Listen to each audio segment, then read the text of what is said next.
Welcome to Lucia Gabriela TV, the place to be where we come to learn all we can and how to master our life, our relationship, and our sexuality. Today we have an incredible speaker. His name is Greg Schwartz. I hope I'm pronouncing it right. Yep.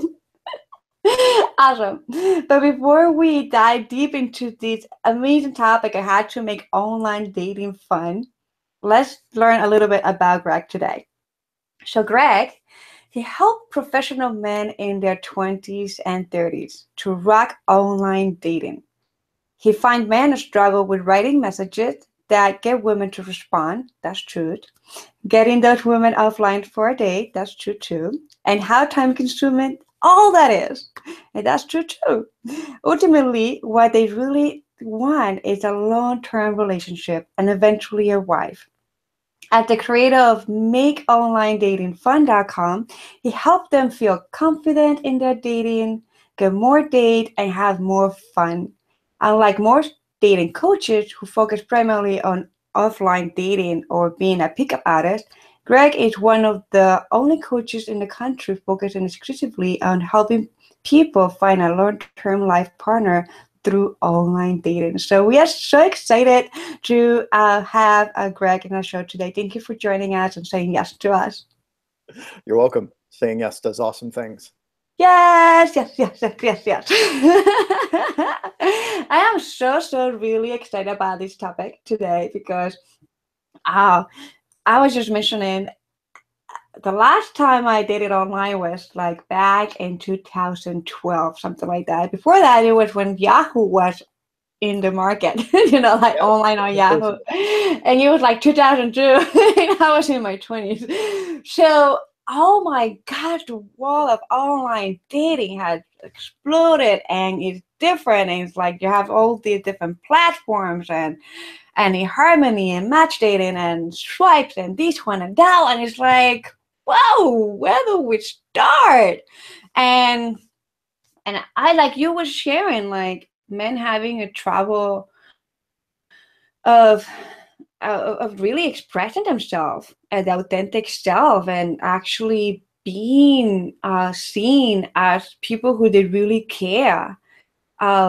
It's just it's just needed. Like people like you are needed in our world to help these amazing men find an amazing, incredible partner, future wife. So I'm so excited about this topic.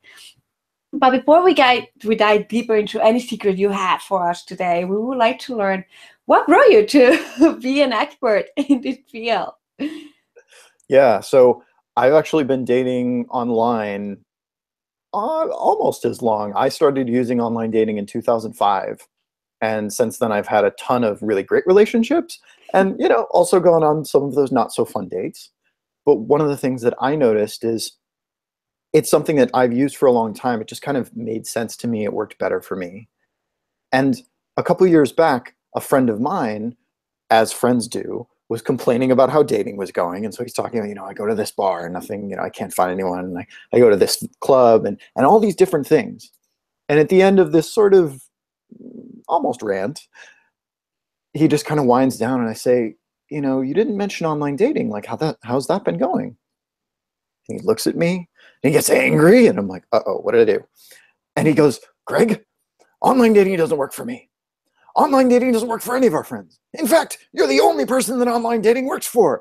And I'm like, whoa, okay, change the subject. Like, let's go get some food. But it was interesting to me that, he was getting furious about online dating. And I was sort of like, this seems incongruous. Like, why is this such a big button for you? Mhm. And so I went and started talking to other people and doing research and finding out like, hey, does online dating, work for you? Because for me, it works pretty well. It's not like, I get a million dates, but it was enough of a thing that I was like, all right, that's what I do.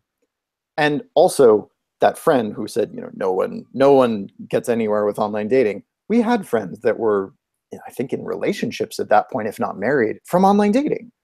So it was one of those like, this is odd. And as I did more and more research, what I kept finding was that most people actually felt the way he did. Most people were just like, online dating doesn't make any sense. It doesn't work. It's a huge waste of time. And I can't get it to do anything I want. So heck with it. I'm out. And they would delete their profile every couple of months and then, go back to the bar scene, the club scene. And then eventually they'd be like, all right, I should try online dating again. They try, and the cycle would just repeat.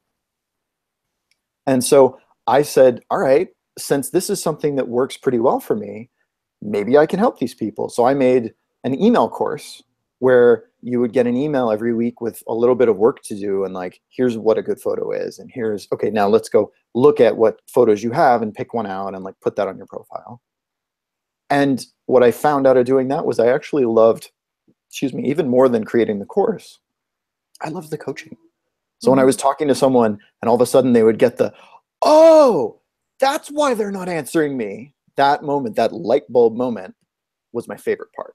And so that's now what I do is I have a 90-day coaching program for men and a 90-day coaching program for women, because I do mostly work with men, but I work with women as well. And for men, it's literally getting you more dates than you can handle. Because most of these guys, last date they went on was 3 months ago or 6 months ago or 4 years ago. And for the women that I work with, it's generally the same thing, or they just can't find the kind of guys that they want. And so then it's all right, let's really make sure you've taken the steps so that you stand out from the other women online, and that you're also doing a good job of putting out what you want and what you don't want. So you don't just get a million messages from every guy. You get messages from the guys you like, and the guys you don't are like, nope. Yeah, yeah. I remember it. I remember that when I was online dating lately, and I've been curious because I want to go back into online dating, even though I have my partner relationship, just to experiment. But I think like it would not be fair for the people. But if I tell them in advance, I'm just, because I just want to see what's going on. You have to be honest, right?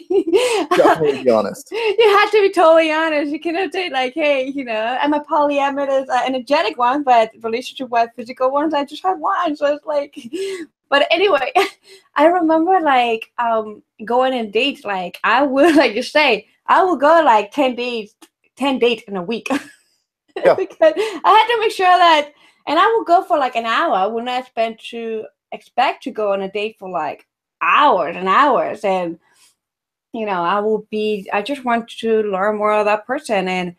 And it's like, how did this happen? It's like I'm a very different creature in the level when it comes to, I'm very empathic, intuitive, and like when I did all my profiles online, it was me, like an authentic me, like the deep conversational person, which attracted a lot of men who wanted to have that deep conversation that they never felt they had before, that they really, for some reason, men always felt open with me, like they can talk about things that they never talked to therapists. Yeah. That's why I have my lightning bolt too when I was doing all these datings. I'm like, I should be a relationship coach because I'm a health coach, but they're talking to me like things that they don't even talking to their own therapist. I'm like, what's going on here? So that was my I would say my experiment, so to speak, of like my coaching practice, like my love coaching practice, my relationship coaching practice, because it was beautiful, fascinating. But I always find like in an online dating, people have a hard time, especially guys, have a hard time writing who they truly are in their profiles. Like even when I have like people, clients, and I even sometimes I just go just to check. It's like the profiles, tells a lot about you, and I feel like first impressions count. So, what is your intake on that? Like, what could be your message to men and women who do it online? Because not everyone is empathic. Yes, we all empathic, but some people are more high. Like we have a higher frequency that we tap into it, and we've been practicing for a while. Like how we should be writing our profiles to really attract that person that resonate with us. So first, I'd actually say that, and this comes as a surprise to some people, the written portion of the profile is probably the least important of what I would think of as the three pieces of a profile, which is the photos, the profile text, and then also the message that the first person sends. because that's really what forms your first impression. Mhm. To some extent, it's the text and the photos if you're on like a matching site, so a Tinder, a Bumble, things like that. And the thing is that, first off, most people just don't put that much effort into their profile text. But the other thing is that photos convey so much more weight and so much more energy, and frankly, create so much more attraction. You know, Mhm. you've probably seen, you know, your friends as they're looking at dating apps and there's some cute person and they've got great photos and their profile text is blank. Mhm. And the friend's like, you know, they're cute, sure. Versus even if they have amazing stuff in their profile, a lot of the time, if their photos aren't very good, the person's going to be like, I don't know, sounds sort of interesting, but meh. And so really you want to focus on photos first and foremost. So with photos, there's really a lot of common mistakes. I actually just built something, I'll tell you about that later, but I just built something to fix a lot of those photo mistakes. Mhm. But there are things like wearing sunglasses in photos, because you know, if you're wearing sunglasses, it's like trying to talk to me like this. It's like, how you doing? It's Mhm. really hard to connect with someone if you can't see their eyes. But wearing sunglasses is really common because you're outdoors, it's a great photo, you think, oh, I should take a photo of this. And those photos actually aren't that good because you're wearing sunglasses. I wanna point something here, and something that I learned with in psychology. When we become aware of the Stanford prison experiment, I don't know if you're familiar with that one. Yeah. Like, if you are not familiar of yours, just go Google it. The Stanford prison experiment that happened 1940s, 1965. '60s. In the 1960s. One of the things that shocked me, it was that in the experiment itself, they have the two roles. They have the prisoners and they have the guards. And the person who was in charge of the experiment asked the guards to actually wear sunglasses, because the sunglasses was the way that they would not be connected with the prisoners, so they could not feel what they were feeling. They could not relate with them. They cannot actually, it was like a wall. Like, that's when some of the things, like when people wear sunglasses and they talk to me, I'm like, I really want to see your face, I want to see your eyes. And it's proven in science, psychology and all the experiment, it was proven that sunglasses cut that connection. So you're not going to be able to see that person at a deeper level. You're not going to be empathic. You're not going to feel. So definitely sunglasses, it would be a no-no for me. It's like, I want to see your eyes. I want to see your soul. I want to see where you use, I want to see all of you. I want to see you. Sunglasses, not a good idea. Yeah. So Yeah. that's one of the really common ones. And there's 5 or 6 others that just get in the way. And the thing is that most people make these mistakes on their profile. So, you know, if you're browsing on Tinder or Bumble or OkCupid, you'll find a profile and you'll be like, all right, sunglasses photo, group photo, which is bad because now you can't tell who they are. And then there's Hmm. a photo of, you know, them and someone that looks like it's their ex because it's a man and a woman. And you're like, that your ex? Why are you showing me your ex? I don't, stop that. I know. Well, what is that about being with even the mom or with the friends? Of it's So there's 2 interesting. reasons for it. One is there's this idea of social proof. You know, Uh-huh. if I show you, look, I'm successful, I have friends, you should like me more. And that's actually true normally. So in the offline world, if you see that, that actually works. In the online world, it's actually a little bit not relevant because instead the perception is that you're, like we said, this is your ex. And so that's a much bigger turnoff. So the social proof aspect just goes away. And the other thing is that most of the time, if you actually talk to the person whose profile you're looking at, they'll say, oh no, that's my best friend, that's my cousin, that's my sister, that's my brother, whatever. Like, that's not my ex. And the problem is that that's not the perception. So I actually tell people not to put any photos up with, for straight people, no photos with the opposite gender unless they're your grandparents, or if they're your kids, you can put that. And I have to be very conscious about this one, and I want to point this one out. Is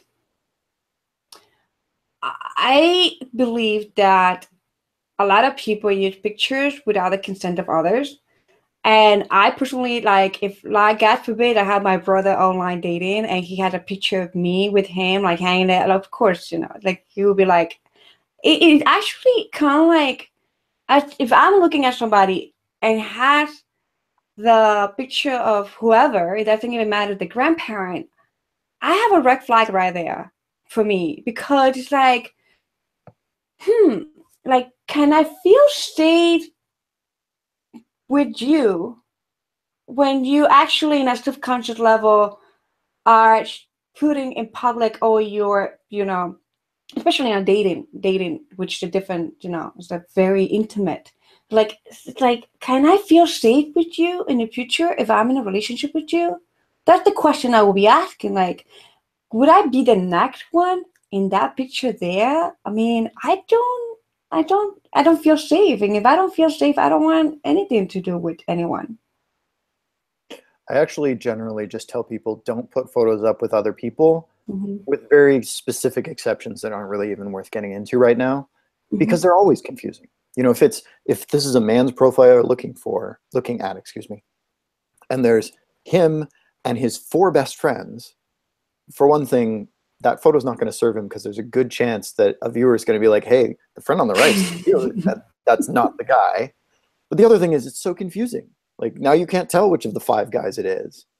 And you also then waste a lot of space in the photo that could be used up by getting a tighter shot of the guy's face or whatever it is that's going on. And obviously, same thing for women applies. And both genders make all these mistakes, by the way. Everybody puts up group photos. Everybody puts up photos that look like they're with an ex, all of this stuff. And so I really just recommend, again, with some exceptions, just photos of yourself, nobody else, except, if they're way in the background, that's fine. That's not important. But don't have the photos of you and your friend arm in arm or any of that. How about photos of, like, a sport, you're doing your sport, traveling and things like that? That's a good, I feel like that. I love when I see pictures of them in different trips and things like that. It gives it like a different, like, wow, that person travel a lot. That's kind of cool. So those are good as long as the person is actually visible. So often what you see with that is, like, let's say they're playing sports, let's say baseball, for example, and the person is, at bat, but the photo's from behind them. So all you see is their back, and you can't connect with their back. Now, if you can get a photo of yourself, say, I don't know, doing yoga, and you do an upward dog and you get a nice shot so you can see their face, you can see that they're doing yoga, that can be a great shot because you can connect. Yeah. But the classic example of making this mistake is you're out hiking and you take a photo where it's this big and there's trees and beautiful stuff, and you're this big and you're just like, I have seen those. I have seen those. I'm not sure. Is that them? Yeah. And it's just not, it's better than not having a photo, but much better would be a photo of you with a nice close face and then trees in the background, so you can see, like, oh, you're out in the outdoors. That's nice. So anything else about photos that you would be able to share? Or we go to the next. I didn't understand the second one that you mentioned, beside the text, the tag. So so what I was saying is that photos are the most important, and then the message that gets sent first is next most important, and then profile text is after that. And there's a little bit of flexibility on that if you're on more of a Tinder or a Bumble. But again, because so many people don't put anything in their profile, it's still a lot less powerful. Excuse me. And we all know the people that you've matched with, and then either you send a message or they send a message, and just nothing happens. So messages tend to be much more powerful than profile text. But let's talk profile text really quick. Yes. So there's really 2 things that you want to keep in mind with profile text. One is, don't be negative. So many people open their profile, and in fact, anywhere in their profile, say, no cheaters, which, like, but, or they say, not looking for someone who wants to hook up on the first date, or not looking for someone who wants to get serious too fast, or not, no drama. And I totally understand where those people are coming from. The problem is, that's roughly like me walking up and saying, hi, I'm Greg, I hate your shirt. Like, what? That's a Mm-hmm. terrible way to initiate a connection. And by the way, I like your shirt. Because it just immediately makes the conversation negative. And Yeah. even though the person writing the profile doesn't realize that, that's the effect. And so instead of doing, no drama or no hookups or whatever it is that you are a no to, no smokers, no anything, no vegetarians, no vegan, no carnivores, talk about it in a positive. You don't say, no hookups. Say, I'm looking for someone who wants to settle down in a committed relationship pretty quickly. Mm-hmm. Or Mm-hmm. I'm looking for someone who wants to take our time and really explore if we're a good fit for a long-term relationship. You say it as a positive, because then one of two things happens. Either the person says, oh, I see myself in that description. Yeah. Or they say, not really me, and I'm really not down for that. Mm-hmm. So, okay, bye-bye. But it's still a positive. It's not that, no drama. Oh, really? No drama, huh? You must have a lot of drama. Uh-huh. That's part of the problem of a negative, is it'll also get flipped on you.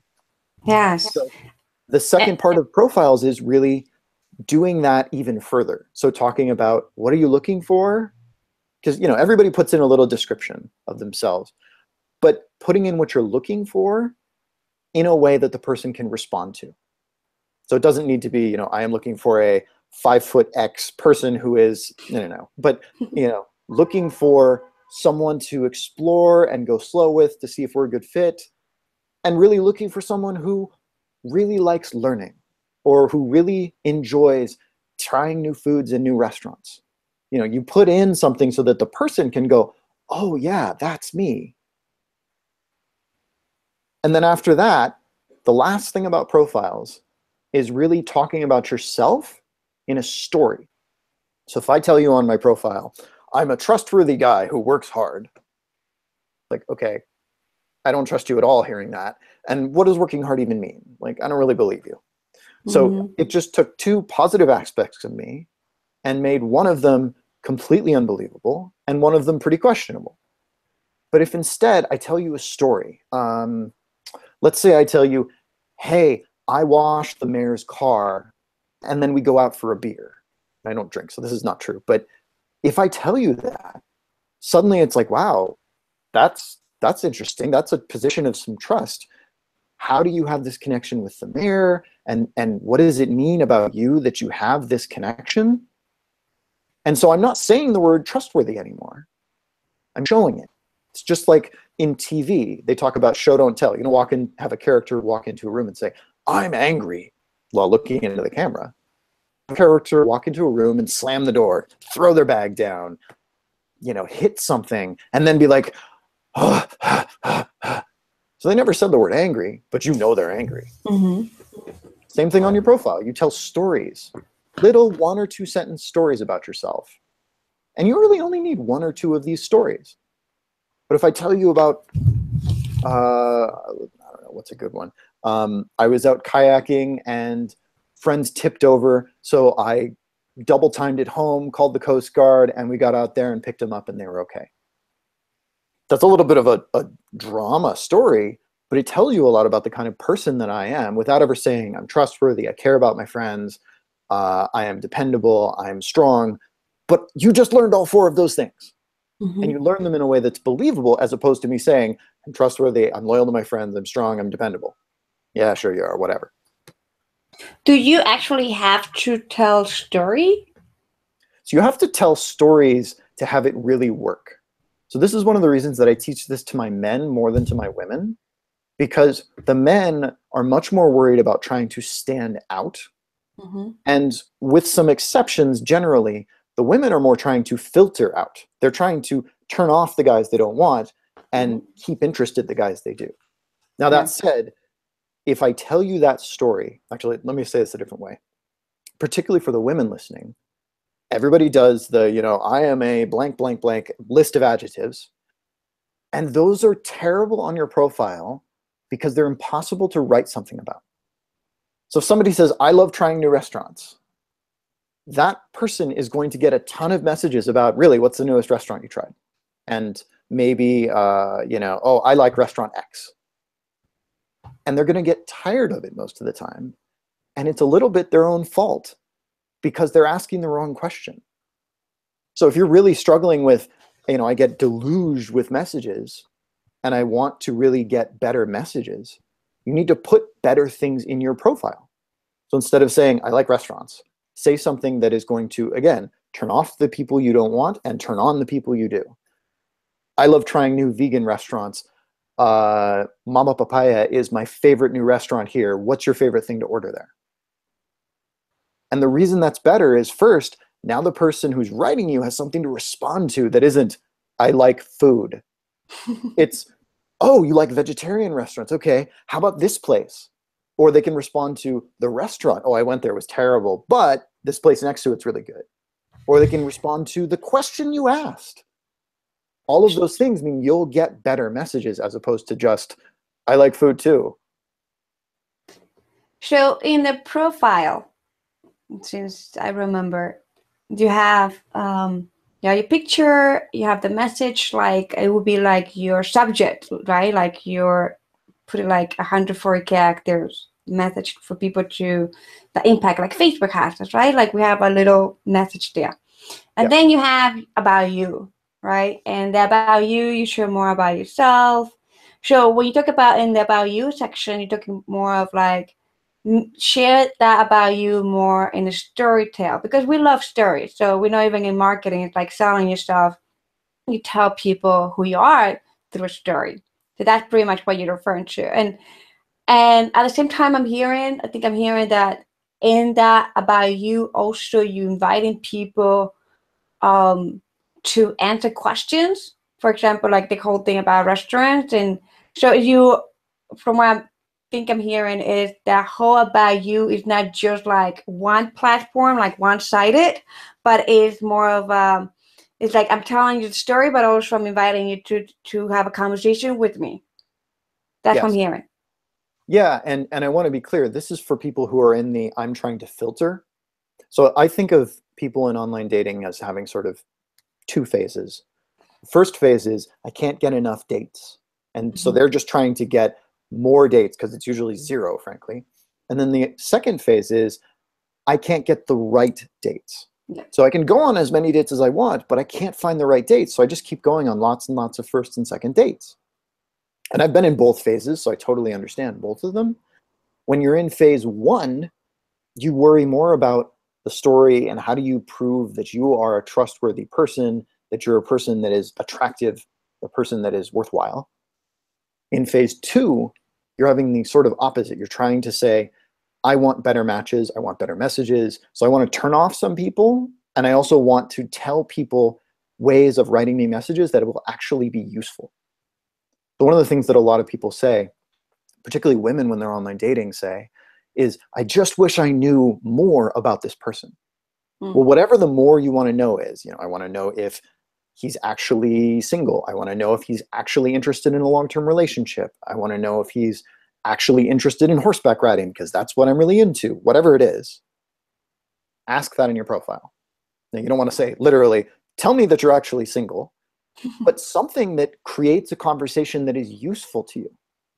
So that's why I say, for example, I have one client who it's really important to date another vegan because they're vegan. And so it's like, okay, this is one of the highest important things.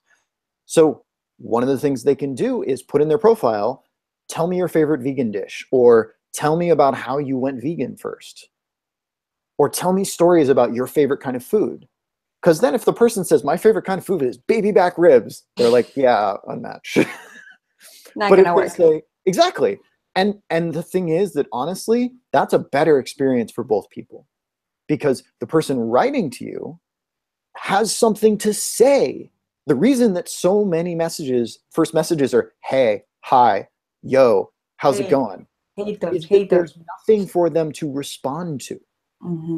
It'd be like if I put up a job listing and said, apply to Greg, and here's my phone number. But I didn't say anything about what the job is. I didn't say anything about what I'm looking for in qualifications. And I didn't say anything about what the duties of the job would be. You'd be like, hi, I'm interested in the job. Can you tell me what it is? There's nothing to respond to. So without that kind of thing, you get a lot of those messages that are just bland and boring. But if you put up that kind of thing, then the people writing you can say, I really love travel. I went to Hawaii last week, or whatever it is that you care about. Okay, so just to clarify if I'm not confused, it's for people who, the ones that are filtering Hmm. the story and inviting conversation work better, Yeah, the right? stories both people want to use, but the Both asking a question is really for people who want to filter to intake. filter. And for Yeah. those who want to get more people, more dates. So asking a question is somewhat helpful, but particularly like Tinder, you have a limited number of characters. So I Mhm. don't recommend they do that. They want to really focus on stories. So they want to have 2 or maybe even 3 stories about maybe showing, something around how you're outdoorsy, and then another one about how you cook or how you are interested in working with kids in your job, and then maybe a third about something with fitness or something with intellectual pursuits, whatever it is. You want to show a couple different facets of yourself. Mhm.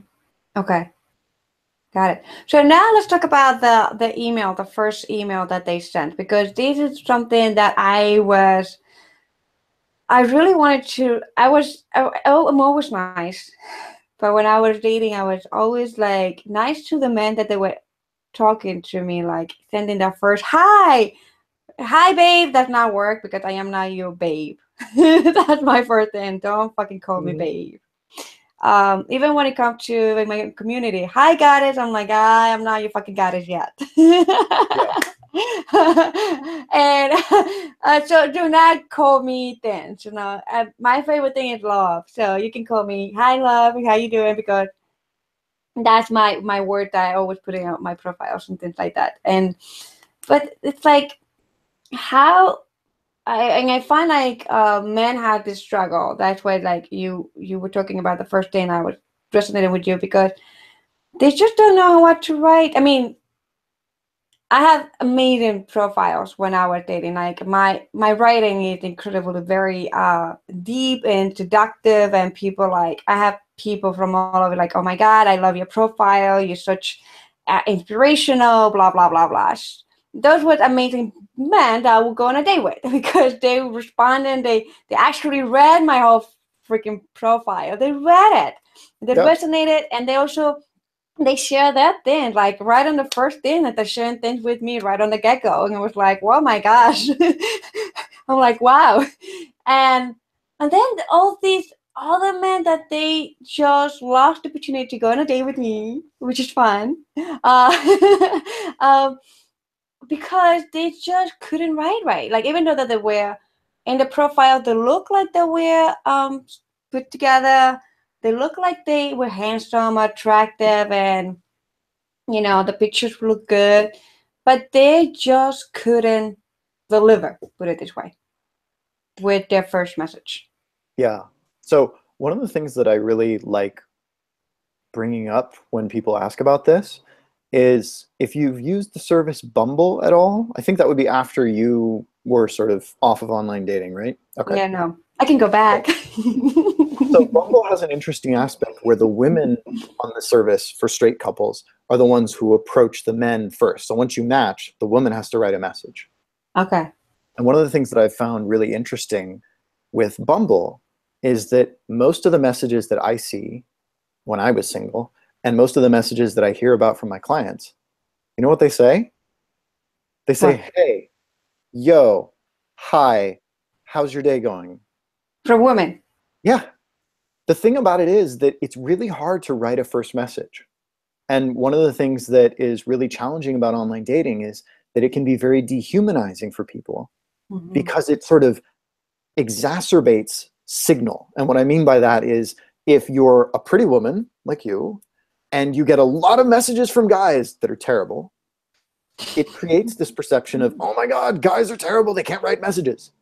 And on the other end, if you're a guy and you're swiping a lot or you're writing a lot of messages and you're sending out a lot and you get nothing back, either Yes. whatever the reason, bad messages, bad photo, whatever, it doesn't matter, but you get nothing back and nothing back and nothing back. Again, it's exacerbating this signal of just you're terrible, you're alone, you know, you'll never find someone. Mhm.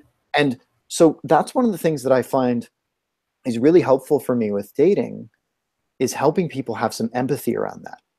So Bumble's fun because when women are on Bumble, they're like, oh my God, this first message thing is hard. Maybe I should be a little bit more gentle with the guys that send me the just like, hey, yo, hi, which I agree is terrible. And on the other side, the guys are sitting there going, oh man, I can't do anything. Like, I'm just waiting for her to message. And that's a different experience for them too. And that's helpful.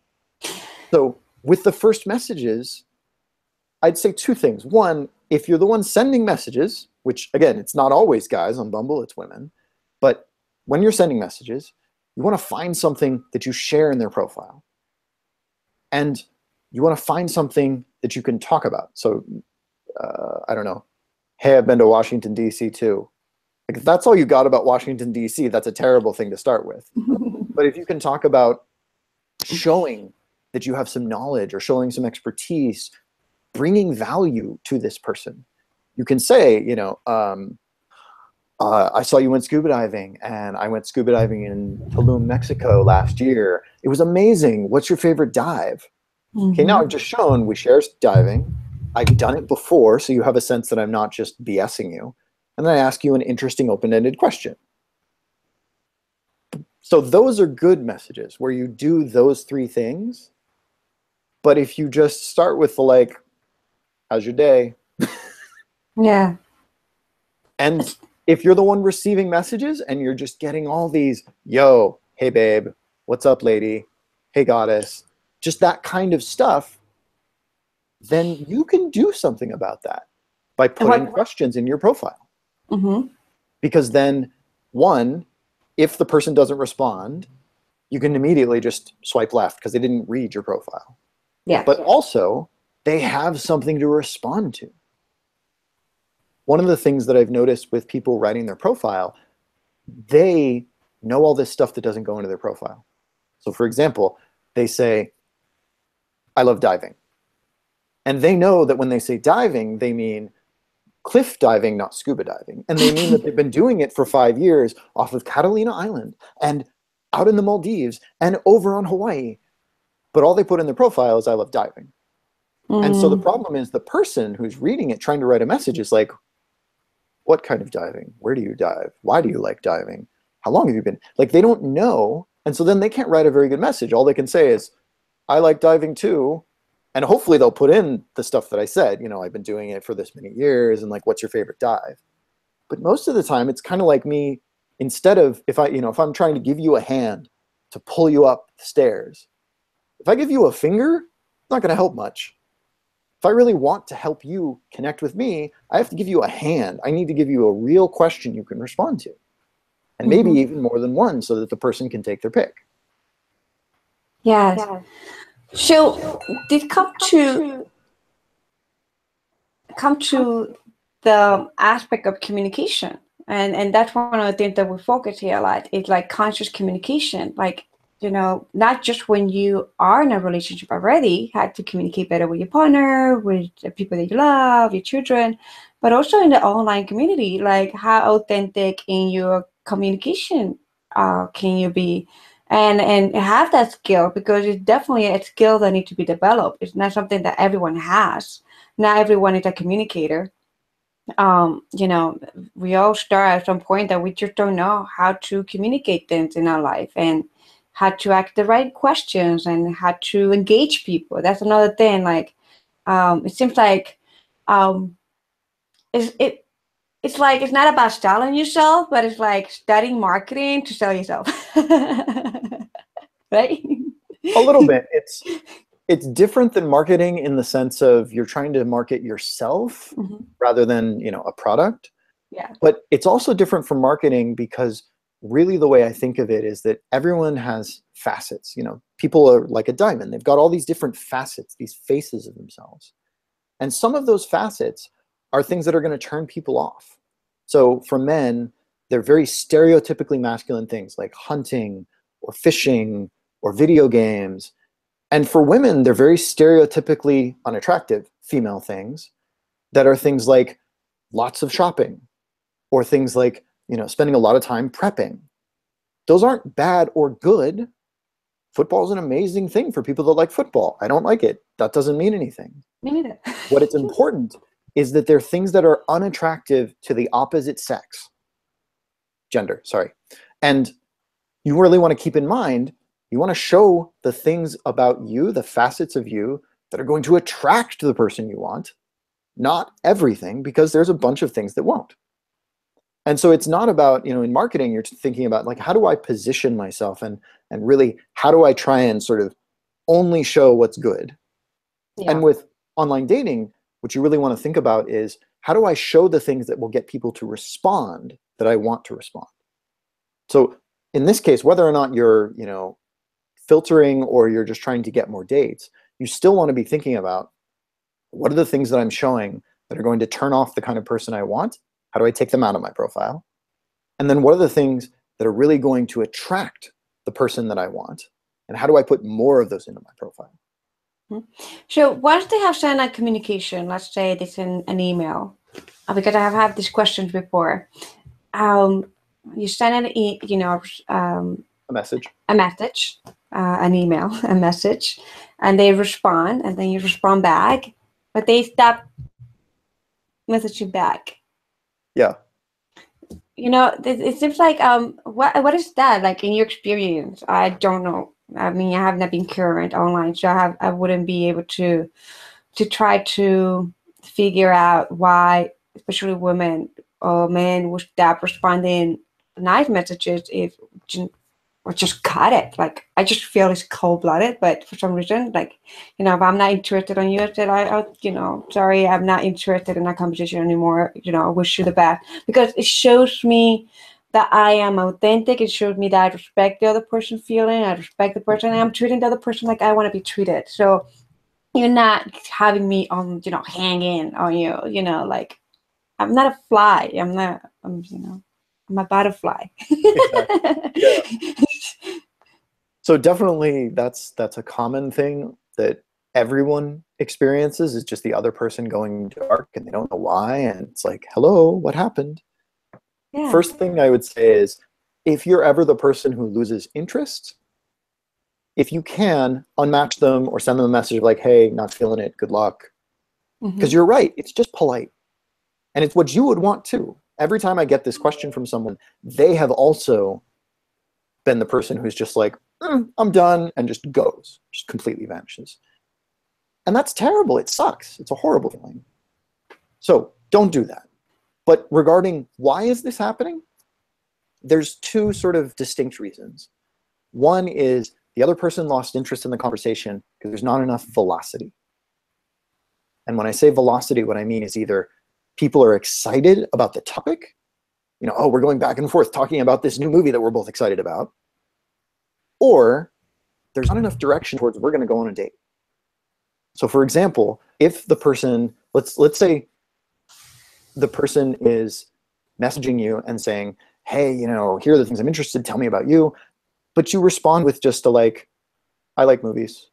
And then they tell you, oh, yeah, I love movies too. I've seen this movie and that movie and this movie. What kind of books are you into? You're like, I like fiction.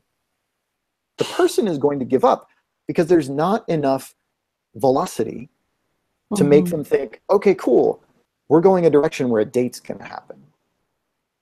And the other thing that I really see is there's a lot of this sort of mismatch when men are messaging women and the men keep talking and keep talking and keep talking.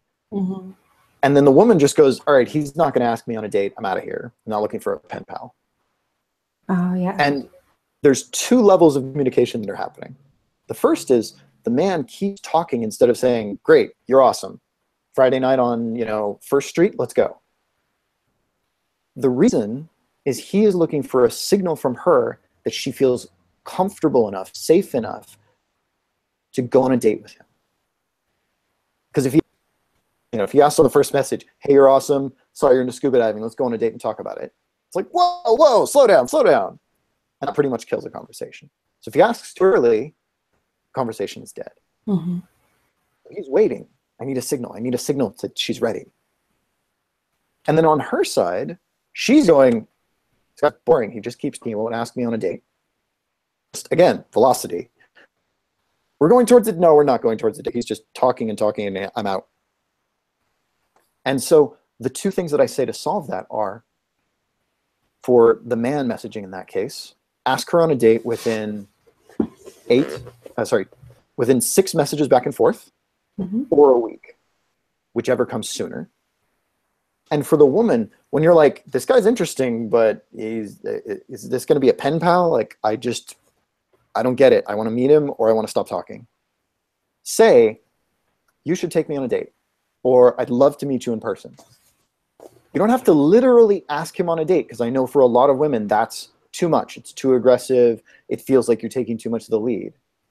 But giving him an explicit signal that you're ready is what is missing there. Because a lot of the time when I tell women that, they say, oh, but I told him, he knows. And I say, did you explicitly say, I'm ready for a date, or we should meet in person? They're like, no, I just responded warmly. I'm like, yeah, that's the problem. He can't read that. He's not seeing. It's not a strong enough signal. So you send an explicit signal. We should meet. Yes. And then the guy's going to be like, great, awesome. Friday, 1st Street, 6 o'clock. Yes, and not just in the dating world, but even in relationship. That's one of the things that we work with couples to help them to communicate better. Because even when it comes to the fantasies and the desires and the things that they want to do and to expand their sexual experience, the assumption, people live based on assumptions. So I assume that you knew what I was saying, and like, no, it's just there was no communication whatsoever.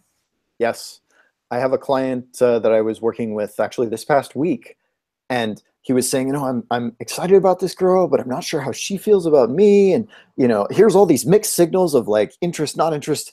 And I was finally just like, okay, stop. You're getting a lot of mixed signals. I know how frustrating that is.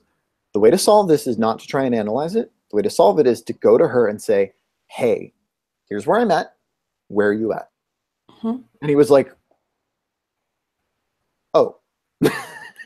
And mind you, I've done that same exact conversation with probably a dozen women. So it's not a gender thing. It's a communication thing. Everybody does it. Everybody thinks, oh, it's obvious what I'm trying to say. And they just don't want to do what I want. It's like, no, be explicit. Go ask. Tell them where you're at. Whether that's, hey, you're awesome, I want to take you on a date, or, hey, I'm not feeling like this is going long term. What about you? Whatever it is, just be explicit. Yes, and I love that you point out that it's not a gender thing, because I feel that I'm hearing a good thing. I feel that that sometimes when we get into that whole gender sex title and identification, we try to plan and run our dating or our relationship, and so much pressure and unbalanced pressure in different levels, and just be human. Just treat everyone humanely, amazingly, loving, compassionate, and treat the other person like you want to be treated. Even Jesus said that. Treat the other person, treat your brother like you want to be treated, right? So yeah, it's not about the whole thing about dating. It's not even about gender. It's just for sex, or men, women. It's because everything that you're sharing can be applied for binaries and polyamorous, and then for gay and transgenders and all of them. Like, this is the basic for human beings, that communication and having that courage. I would say that, because it's the online world. I mean, it's like, even when you go offline, it's like you have to be courageous to go for what you want and decide in life, and you have to do the freaking work. It's not going to come to you easy. It's not like you're going to put a picture of you and you're going to have like the perfect 100 million perfect candidate is going to show up right on your door, and you're just going to go with your hand and be like, pick, I just want this one for today because all of them are perfect. No, it's like, that's an illusion. Yes, it definitely is. Amazing. Thank you for sharing all your amazing wisdom. I know that we can talk forever. We definitely And can. I really appreciate you sharing your passion, your wisdom, and your tip with us and our community. And we wish everyone really took note and put in practice. Yes. And I want to share real quick. Actually, wait, let me update the URL really quick. Yeah. Okay, cool. So what I was saying earlier about the profile photos and all that, I'm just alpha releasing. So it's really like, doesn't look very good yet, but it's working. So this tool allows you to log into Tinder, and I have OkCupid and Bumble on the way.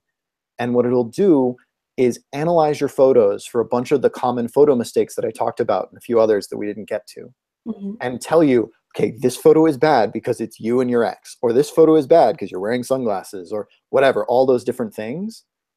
Because one of the things that I see is that everybody makes these mistakes. And so I'm giving this tool away because I really just want people to fix those mistakes. And I'll send you some tips and stuff like that too, but honestly, just go use this. And once you get your report, do it. Take down the photos that are like, no, this is bad, and put up other ones, because I really just want to make online dating for everyone be better. You know, I'm really working on it by working with the men and women that I work with, but I want it to just be a sea change, you know, a rising tide that lifts all boats, so that everybody's profile is better. And this is one of the steps that I'm taking to really make that happen. Beautiful. So which one is the website? That's Tune? Yeah, tuneup.makeonlinedatingfun.com. Ooh, that sounds fun. Yes, it is. I can put my profile in there just in case. Yep, you can put your profile in there, and then I'll send you an email after, you know, a little bit of time, because it takes some time to do the analysis. And then once that's done, just go make those changes.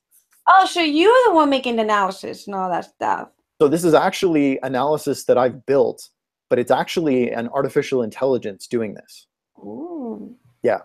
I've been working on this for almost a year, getting it working, and it's still very, shall we say, not pretty. So please be gentle with looking at the visuals, but the functionality is there and the visuals are coming soon. I'm working with the designer to make it look good. You put version 1.0 there. That's what really matters, you know. Exactly. That's why I'm sharing it. This is one of the first times I've mentioned it in public. So I really wanted to give something to your audience to say, thank you for listening. Thank you. I appreciate it. Thank you. So besides tuneup.makedatingonlinefun.com. Makeonlinedatingfun.com. Yeah, that one. So your regular website is makeonlinedatingfun.com. And by the way, if anybody listening is like, okay, I'm really ready to invest in like getting what I want in online dating, go to makeonlinedatingfun.com/Lucia, and I am giving away 5, or what's left right now, hour-long phone calls with me. And it's basically, we're going to talk about what your dating is like now, what it is that you really want deeply, not just, oh, I want a partner, and then what's in the way. And if that's all a fit, I'll tell you about the programs that I offer and how I can help you. And those calls are free. I gift those because I just love helping people. So again, if you're just online dating, go to tuneup.makeonlinedatingfun.com. And if you're really ready to invest in getting the dating you want, go to makeonlinedatingfun.com/Lucia. Lucia, my name? L-U-C-I-A? Yeah. L-U-C-I-A. Remember, these are evergreen products. The TuneUp's going to be up for a while, and I'm so excited to have this up. I'm so excited. Thank you for making us be the platform that you launch it. I'm so excited to share it with our community. Me too. Awesome. Thank you for having me today. Thank you. So thank you, Greg, again. If you have a last wisdom, a word of wisdom that you would like to share with the community before we go. I think my last word of wisdom would be gentler with each other, particularly during the holidays. Just give people a little bit more empathy. Beautiful. Thank you. Appreciate you. Thanks. Thank you. So this was another amazing, incredible, fun episode at Lucia Gabriela TV. So we see you on next time and have a great, fantastic day. See ya.